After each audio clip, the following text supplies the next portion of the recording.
So, some of you might be wondering why we have a mountain bike that looks like it's going on vacation with all these bags strapped to it. We're about to tell you. Let's get on topic.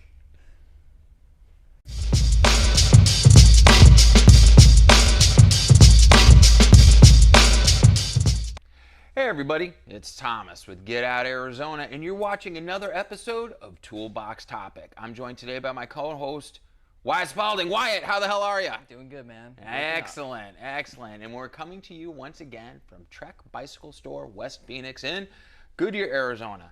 Because where the hell else are we going to film these things, you know?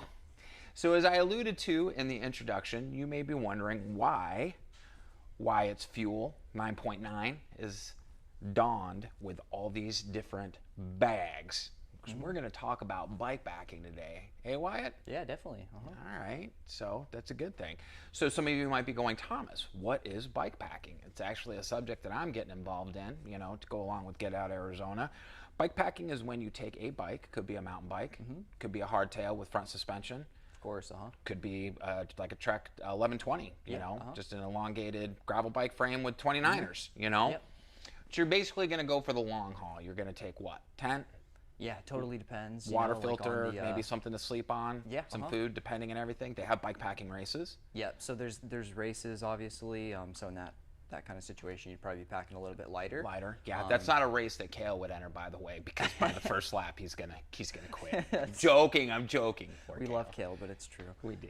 Yeah. That's why he's the Princess Leia of the bunch.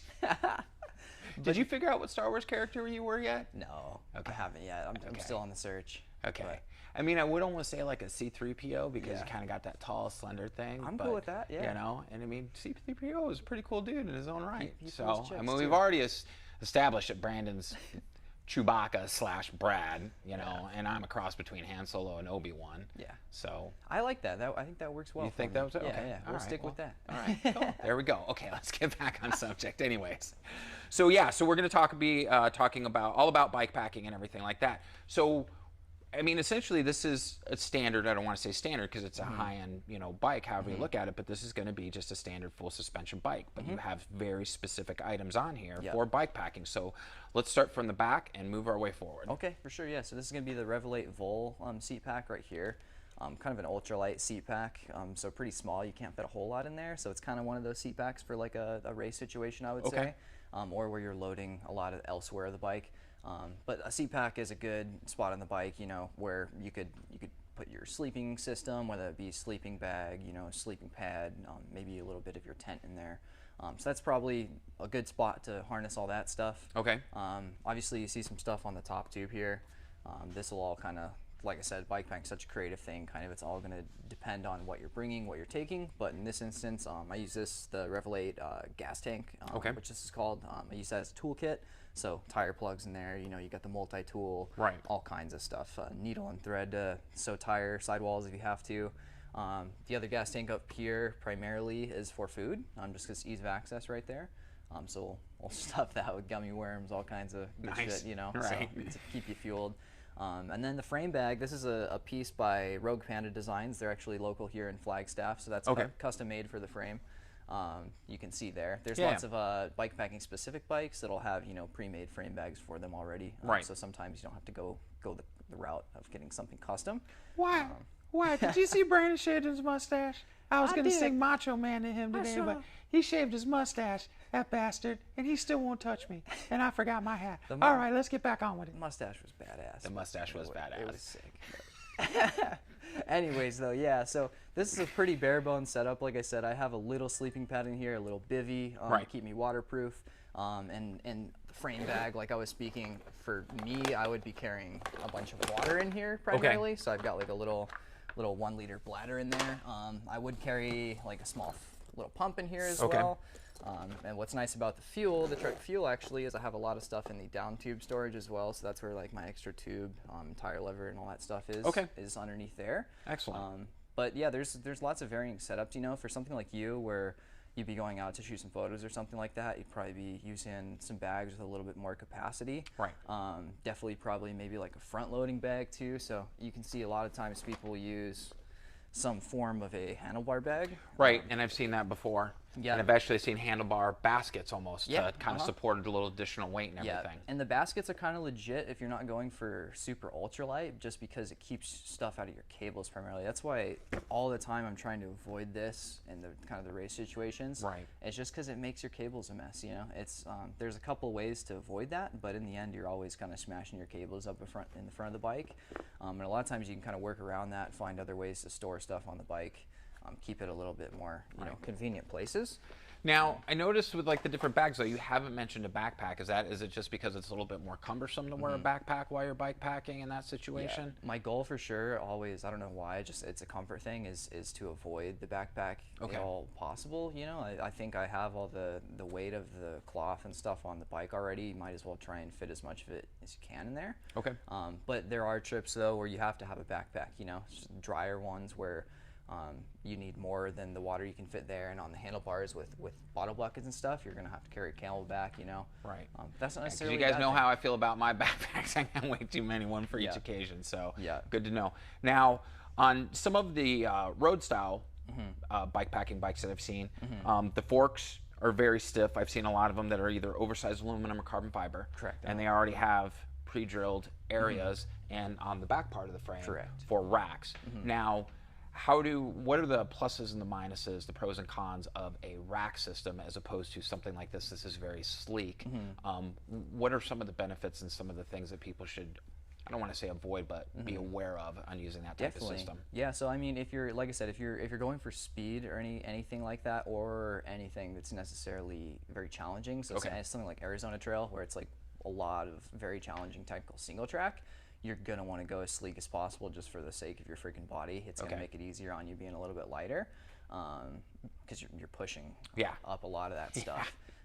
But you know, the pro of having rack mounts and stuff like that is for someone like you who's not going out there racing and you're just trying to get out to a really cool location out in nature to, you know, shoot some photos or something like that. It's perfect for that. And even someone who's, say, like off-road touring or something like that, that's perfect for as well. Any instance where you're not 100% sure what you're going to need for where you get, you know, and how much you're going to have to take to the next destination, racks are awesome for, because you can strap anything to them. You know, so that's a really good solution for.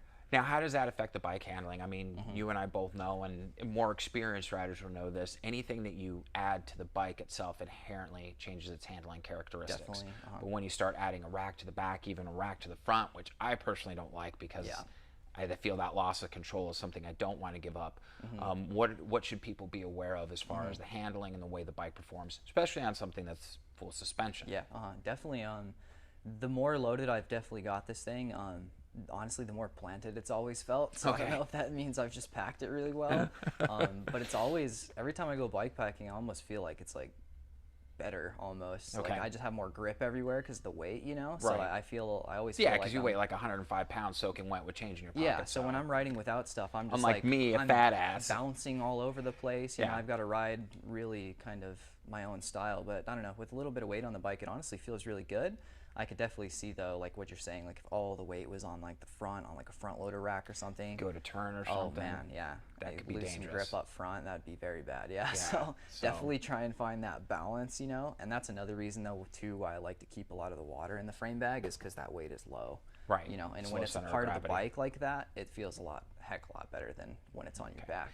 Now, should people, again, going back to the weight and the weight distribution and everything, shocks, their suspension is obviously rated for a certain weight capacity. And that's, you know, bike, rider, plus what you're carrying, not just your weight capacity. Correct. What are some of the things that people should try to avoid or be mindful of when using a front suspension, rear suspension setup, or even, you know, because I believe these rear shocks are rated for what, 320, 300 pounds or something like that? Something like that, yeah. And then the front ones are very similar. PSI, yeah.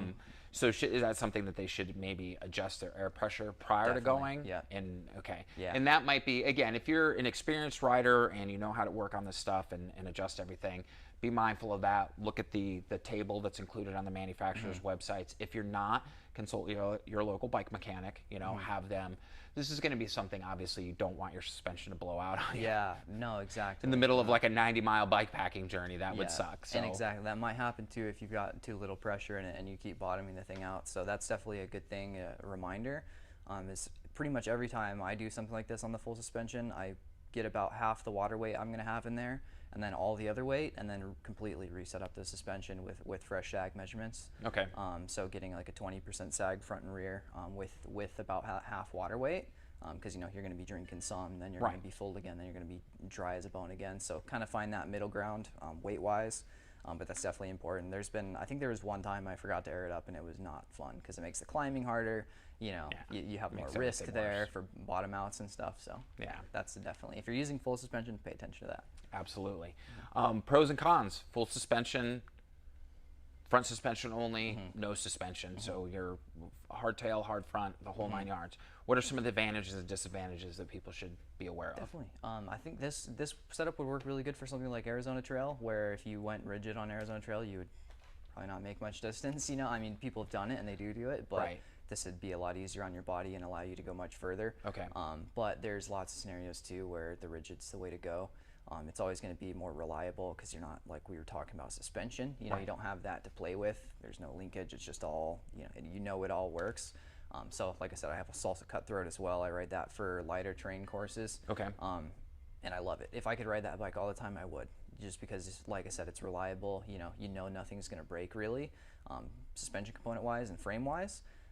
So it's really nice having that kind of in your mind. But gotcha. Sometimes less moving parts. Sometimes it's bumpy, man. Yeah. Yeah. No. Oh God, I wouldn't even.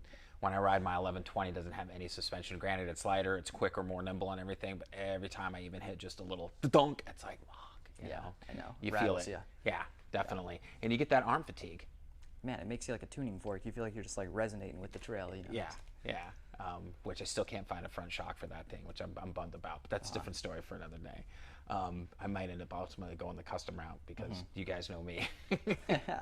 Whatever it takes sometimes. All right, so is there anything that people should be aware, like bare minimum? Like you had mentioned needle and a thread. I'm sure some people didn't even realize, if you're out there and you have a big enough slash in your sidewall, I mean, you're cut here. Yeah. Your tube can push out of that. So Yeah, you actually use a needle and thread. Like, is it like fishing line needle and You thread? could use fishing line. Yeah, I use like a waxed for leather. I actually use. That's just what I've used. These are good tips, personally. guys. Yeah, so probably a good tip. But yeah, I mean, because a lot of times, say you got a sidewall tear or something. Right. You wouldn't even have to break your bead necessarily. You could just, because I carry a curved hook and some needle nose with me, you could sew that up and you could probably just re-air it up, and as long as you get it sewn up enough, tight enough, that sealant's going to do the rest of the job. And that's going to be a heck of a lot easier than cracking your bead and getting a tube in there. Yeah. And it's going to last you longer too, because I mean, a lot of times if you put a tube in there and you keep on going on your backcountry adventure, you're probably going to pop that tube a couple miles down the line as well. So tubeless I is made legit. it 2.5 miles and then torched the tube just a couple weeks ago in South Mountain. So it is what it is as far as that goes. This is why we ride tubeless, guys, in Arizona. All right. Well, is there anything else? I mean, I noticed you have clipless pedals on here. I wear do flats and everything. Is there anything else gear-wise, anything else pack-wise, anything you want to bring up to anybody watching? And again, guys, this is just a broad stroke on introducing as far as like bikepacking to you guys. People should know right off the bat. Maybe some good resources to look at, whether online or on YouTube.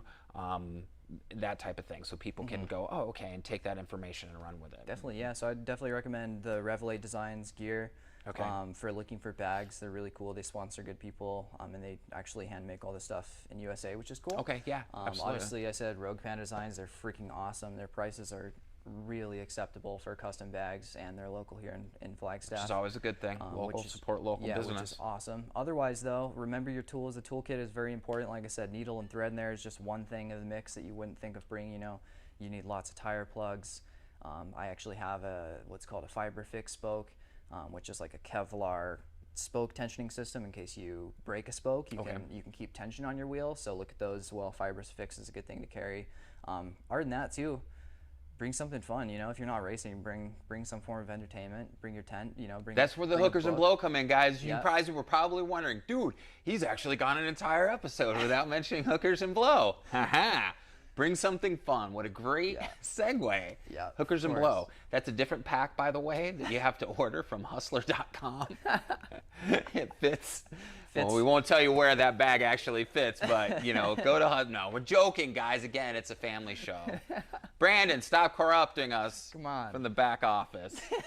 God, he can't get his mind off of Hookers and Blow, you know. So, no, It's hard, I joke. man. I joke. It's hard.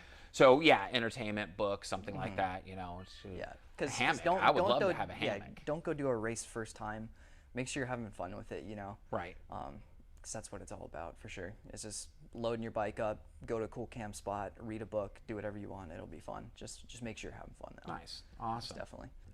All right, Wyatt. Well, I definitely appreciate you coming on again today. Love having you here as my co-host and sharing just that really quick. I mean, again, guys, this is such broad strokes. You know, there's so much more to bike packing than this, but it, you know, is a great foundation to build on. So, want to remind everybody that the links down below are not affiliate links.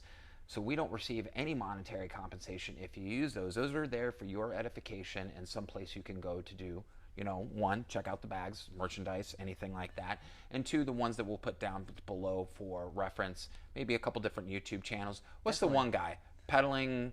Pathless Pedal. Pathless Pedal. I like that guy. That's a good one. And bikepacking.com. We'll have links for that down there so you guys can follow and everything like that. And if you feel there's anything that we missed today, by all means, leave a comment down below. If you want to see additional episodes on bikepacking, like really digging into it, maybe we could do something out on the trail. Yeah, that would be really cool, you know? Yeah. Do something out on the road and everything like that.